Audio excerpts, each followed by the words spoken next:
Sup nerds, I'm Tom. I'm Wes. Am I Human is obviously a game about trying to figure out who is human. But it's a little bit lighter and fluffier, so it's less The Thing. And a little bit more that skit from Key and Peele where like they're doing the Mexican standoff and they're all about to shoot each other and Keegan-Michael Key turns into a gun. Whoa! Whoa! Whoa! Whoa! Whoa! What happened? What? You were a gun for a second! Okay, it's actually nothing about that. It's more like making fun of AI, but I just wanted to show clips from those two things.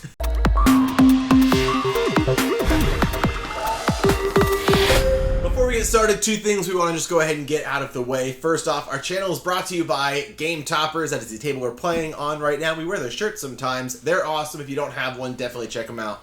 Second off, this is a prototype we are playing with. Some of the rules may shift a little bit from what we talk about, but we definitely got a look at how this game plays, how much fun it is, and why you should consider backing it on Kickstarter. So Am I Human is a pretty light and quick, I want to say hand shedding game? That's what I was thinking too, is hand shedding. Yeah, because you're building up, there's a bunch of AI people, and you're trying to find the actual humans out of the AI people. And you're going to do that by playing actions from your hand, mostly trying to get the AI out of your hand so that you have a hand of just humans, and then you can bank them all as points. The way to do that is to get 3 of the same AI face, and they're all...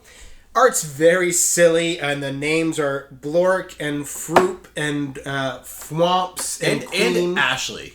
There is an Ashley. I am curious if the designer was like bullied by an Ashley in high school, and they were like, Florp and Bork and Ashley. I hate Ashley. Once you have 3 of the same AI person in your hand, you can play them down as like as a stack, right? And then anybody else can play, you included, can play that same AI person onto that stack. And when you do 4. When you play the 4th card, you get an ability. When you play the 7th card, you get a better ability, right? So there is like a ramp to it, but you may think like, oh, once you get 3, like that's going to be fast and easy. Because also on your turn, you do like every action that you can do, right? You always do it.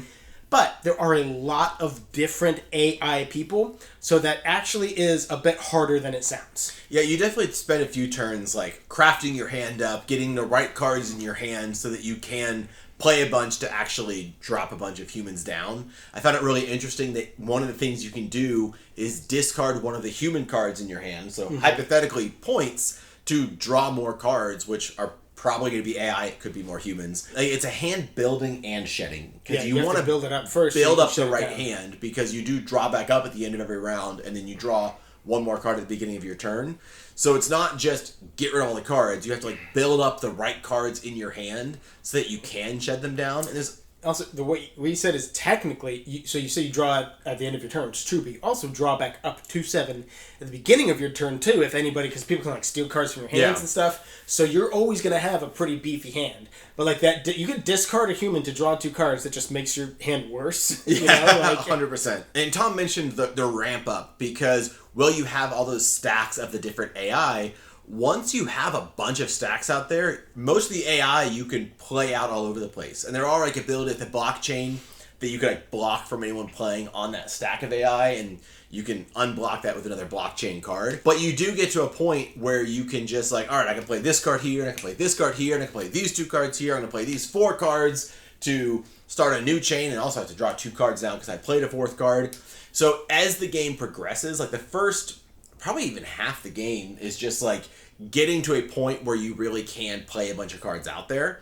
But once you've got kind of that system, like the foundation of the game built through the first half, your turns do feel way more powerful because you are shedding way more cards on your turn. There's also action cards that can be pretty strong that'll let you steal a card from another player or repeat a card that's already been played. So like if somebody plays the 4th card or the 7th card in a stack, you can pretend like you just did that again and get that ability again. And even sometimes you can be like, because sometimes I get so like wrapped up in like crafting my hand, as you said, where I don't realize that like the solution is right in front of me. I'll be like, so I could play this to either draw 2 cards or discard 2 cards. Wait, why don't I just discard 2 cards and I'll discard these 2 AI and then just boom, right there. Like, I keep thinking like, I'm going to draw 2 cards and hopefully I'll have a third of this one, and then I can play a stack here, which might be better like overall. But there's also, because the game ends when the deck runs out, there's a little bit to be said about just rushing the game out. Just going as fast, even if you only have like 2 humans in your hands, cool. Like, get rid of everything else and stack those 2 or bank those 2 and get those points, and then draw back up to 7, and now the deck is 7 cards less, so you can hopefully speed run and end the game with fewer points, but still more points than anybody else got. I really appreciated that there isn't like a set number of actions or a set number of things you can do in your turn. You could just do as much as you can. So you have a ton of like swapping the AI from your hand with the AI that's out there, and then I'm going to discard this card to draw 2 cards. Well, now actually I want that card back, so I'm going to swap back that card and then swap this card. And because there are, when you play a certain card in a stack, it triggers that ability. There were lots of times where I'm like, ooh, I could shed these cards from my hand to play on the stack, but then that would leave it at 6 cards, and that leaves Tom open to play the 7th card. So, do I want to get rid of these cards in my hand? You have a blockchain, you can block that stack, which is pretty strong, but also there were times when I played and blocked a stack. I'm like, I don't want him to get that 4th card. And then at the end of my turn, I drop and I draw into that card, and I'm like, well, now I can't get it either. I also had times where like I was worried so much about like not letting you get set up that I missed really obvious things out there. Like there was one turn where you were like, oh, you just discarded that card down there. Well, I'm going to pick it up and then play it. I don't know why you didn't do there's a surprising amount of like puzzling out exactly where you want to put all the cards, what cards you want to swap out, because I want this card, what card do I want to swap out there? Well, if I swap this card out there, it leaves you open. There's 2 of those out there now, so you might be able to play that to get the 3rd. I don't know. I really appreciated the puzzly aspect to it, the amount of things you had to kind of think through as you were playing it. Well, it realistically being a very simple game to like. It's one of those games that like the rules are very simple and straightforward, but there's a surprising amount of strategy within the game. Yeah, I wanted to say at one point that it was like Uno. It's really not. It's there's a lot more than Uno. It's closer to like a Scout. Yeah. But it is like a travel.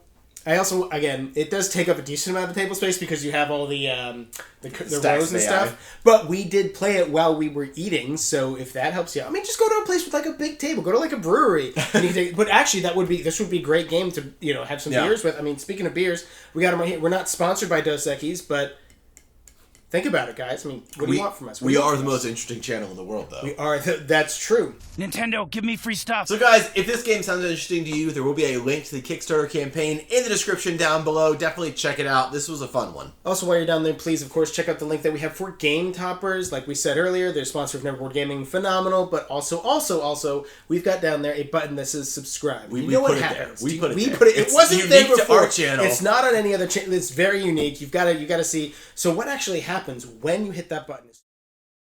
There's also action straw. Fuck, man. I knew you knew I knew all along.